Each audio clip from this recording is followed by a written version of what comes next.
Hey guys, Stealth here and welcome back to WARNO. Let's have a look at the new deck that came out for the Russians. This is going to be the 39th Guards Strelki Division. It is more of an infantry-focused division as opposed to the armored division that you are already familiar with. Let's have a look at what new units they have here. We have here the BTR-60 PPK. It's a nice fast off-road transport. At 72 kilometers you can dash in and potentially out of a sector if you need it. Because, well, keeping this thing alive, of course, is going to be more valuable than getting it destroyed. Even if that means that you have control of the sector just a few seconds longer. Aside from that, we got the Mi-9, a command helicopter. It is big and bulky. Good luck hiding it. This has always been my struggle with command helicopters. Where do you park them? How do you keep them safe? And what exactly is their benefit?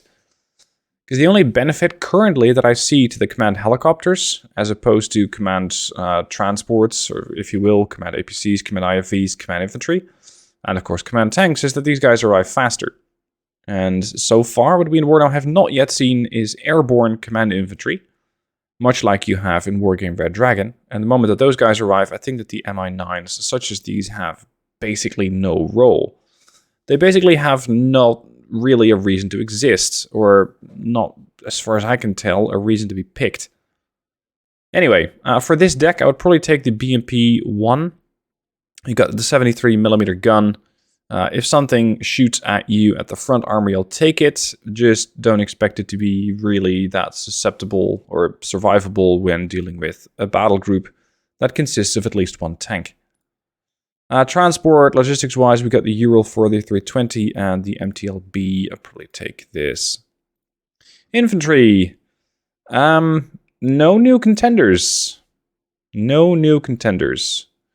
Well, infantry-wise, that is. You do get the UAZ 469 SPG-9, which is going to make some people very happy that they finally have a rush vehicle with an RPG on it, or a recoilless rifle, rather. 15 pen, at a range of 1765, on a pretty mobile vehicle, 63 kilometers off-road, but the PTR-60 is definitely faster. I noticed that, and of course this is a Jeep, this is not some sort of massive off-road vehicle.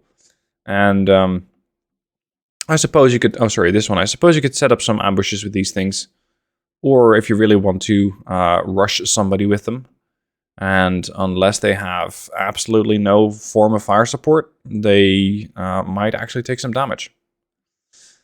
As far as the rest goes, nothing really too special, but they do get the MTLB. And several of the new transports, such as the BMP-2 and BMP-3. So far, we've only seen the BMP-1. Now, the BMP-1 is really not that special. Come on, let me compare the unit. Here's the BMP-1. We already know this BMP-1.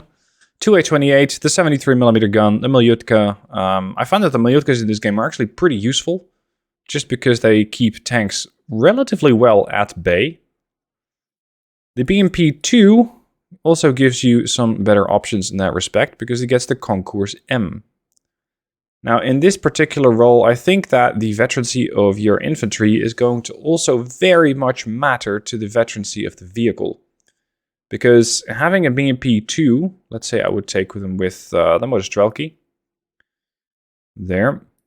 This guy now gets the bonus of accuracy that you also get from, or you get for your vehicle, for your infantry.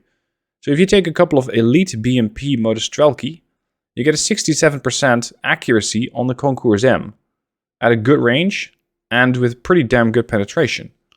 So this thing is likely to do a lot of damage if upvetted. If lower veterancy, it's just 45%. So it really falls off a cliff there. But you get 3 times the availability. The BMP-3 has the 2A70 and the 2A72, so you get the tank gun of sorts and you get the autocannon, making this thing particularly well versed against any kind of infantry. And they get the Bastion HGM. Again, veterancy will matter. If you get these guys at elite, your accuracy across all flanks goes up dramatically. And I think that this might make it very well worth it to pick the BMP-3. I really enjoyed the BMP3 in Red Dragon. I found them a bit expensive, but if you use them and manage them well, which is something that I sometimes struggled with, they will do a lot of work for you. The Bastion missile has better range, but not as good penetration as the previous one that we saw. That was the Concourse. Concourse M, to be specific. 20 and 2650 versus 17 and 2800.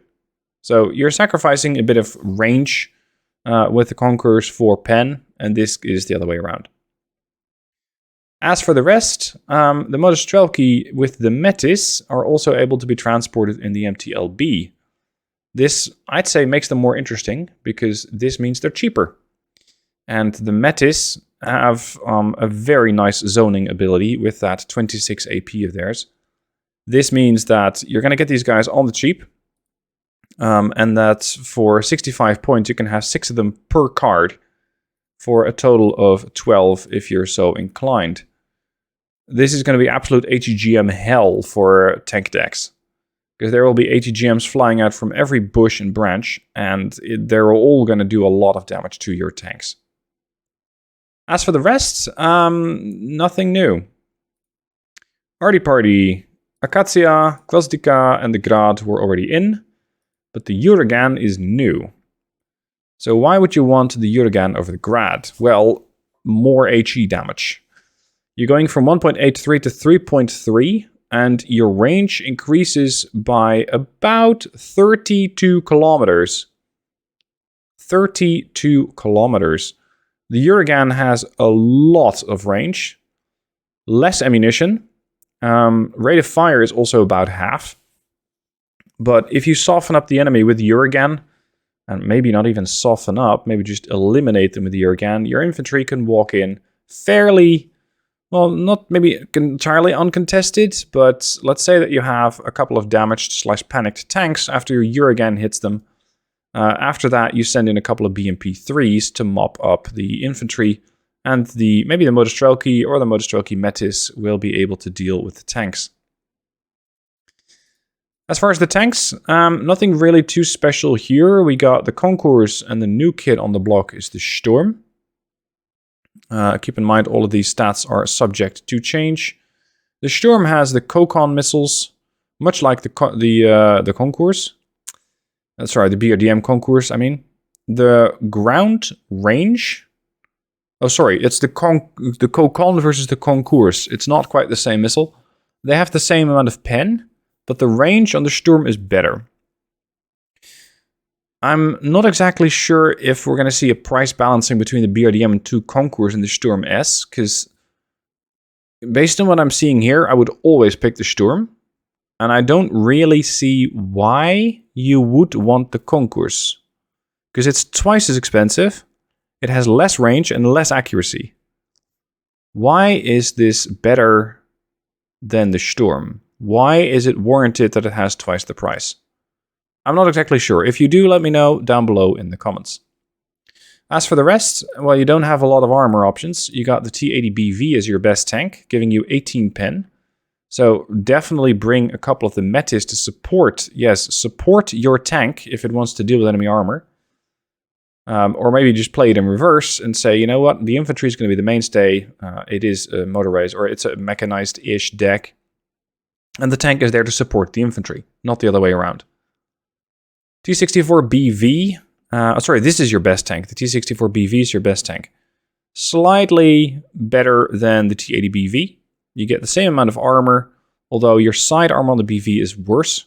Your rear armor is better. I'm not sure exactly when that's going to be useful. And you get a better missile on the T64BV as well as a better gun.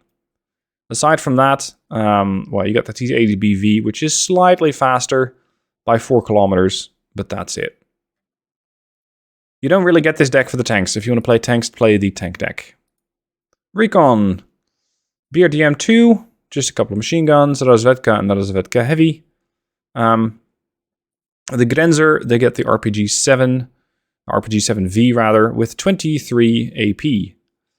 Now, if you recall the previous video, or maybe you haven't seen it yet, the US 8th Infantry, they get the Jaeger in the recon tab with the Jägerauflader. And they get an anti-tank weapon as well, with 4 charges. But these are East Germans, and East Germans are apparently much, much stronger and can carry not 4, but 15 RPGs with them. Again, those stats are likely subject to change. At least I hope they are, because one recon squad carrying 4 RPGs and the other one carrying 15 seems a little bit out of balance. Aside from that, this seems like a very solid infantry squad. You got 7 guys. Very good optics, however. Not exceptional. This is weird. It's like they did a half balancing pass. And what I mean with that is, let me just save this. Note that Helvetica have very good optics, exceptional stealth. Good optics, exceptional stealth. Very good optics, exceptional stealth. Okay. Yes, fine. If I'm going to go back to the 8th Infantry, I'm going to go into Recon. My Scouts, very good optics. Rangers, very good optics. And you got the Jaeger, exceptional optics. I don't have a good optics infantry. It's like the Western binoculars are better or something. Not exactly sure what that's about. Anyway, all subject to change, I suppose. BRM 1 for your reconnaissance duties on a vehicle with exceptional optics. Of course, don't treat it like a frontliner because it probably will not survive. And the Mi-8 MTA as a reconnaissance bird. NTR. Only really a few new kids on the block here. We got the Strela 1, which fires the namesake Strela 1. 2650 range against helos and 2473 against planes. Manual guidance. Okay. That is not the same with this thing. This is a fire and forget on the Strela. And over here you get a guidance from radar. So this means this is susceptible to seed. This is very much not. But having a manual guidance anti-air missile? I'm not sure if we've seen that very well. The other one is the Beryusa. It takes the place, if you will, of the Tunguska in the other deck. And it has also very nice performance against infantry. 4 machine guns or 4 23mm guns on a vehicle such as this with a little bit of armor will shred infantry. Very quickly knock out enemy helicopters. And interestingly, of course it is radar guided, it also has pretty good range against aircraft. In fact, it has better range against aircraft than the Strela 1. Okay. Interesting. Interesting. Helos. We have the Mi-24Vs. You used to have the Mi-24V. And you now also get the Mi-24V with rocket pods and with anti-tank. Now, this is not exclusive to this deck. You also get this on the armor deck. So these changes also carried over to the armor deck. The AT one has the Kokon M as well as rocket pods and the Yak B. This one you know with the rocket pods and the Iglas. And the rockets have the Kokon M as well as a bunch of rocket pods. So, oh sorry, this one is carrying 4 Kokon M and this one's carrying 8. So yeah, it's officially considered rockets. Oh, this 80mm rockets times 40. And these are 122mm rockets, far more accurate and far more deadly. 1.46 HE, 0.96 HE. So this is definitely going to kill a lot of infantry. We also got the VP, 16 Kokon Ms. If you are an armored deck, US armored, I would very much recommend that you take this thing out the moment that you spot it, because those 16 Kokon Ms have a lot of range. They outrange some, if not most, of the American anti-air at the moment. And their pen is good enough to make most tanks think twice about crossing that field. You also got the Mi-8 flights of helos. This one is sheerly rocket pods of 57mm. You got one with 57s, but more of them. This one carries 32 per, this one carries 66. And this one carries the 80mm rockets. So this one does more damage. And then the air tab. Not much has changed except for this aircraft, the Su-22M4, carrying 4 500kg bombs. Okay speed, 10-second time to get to the map, 10% ECM, and it drops 4 500-kilogram bombs. It's not that special. It's not that outstanding, I'd say. It's just a bomber, but it's a cheaper bomber if you want to contrast that to the Su-24M. Yes, and it has an air-to-air missile. You could use the Su-22M4 potentially as a helo hunter, whereas the Su-24 just flat out bombs stuff and gets out with twice the payload and a lot more speed and better ECM and better trajectory. You see where I'm going? I probably would pick the 24M. The Su-24M and get a different plane specifically geared towards helo hunting. I don't know. I'm not sure exactly what this thing is for. Much like the Alpha Jet in the US 8th Infantry, I don't really see what selling point this aircraft has. Could be me, probably me. I hope it's me.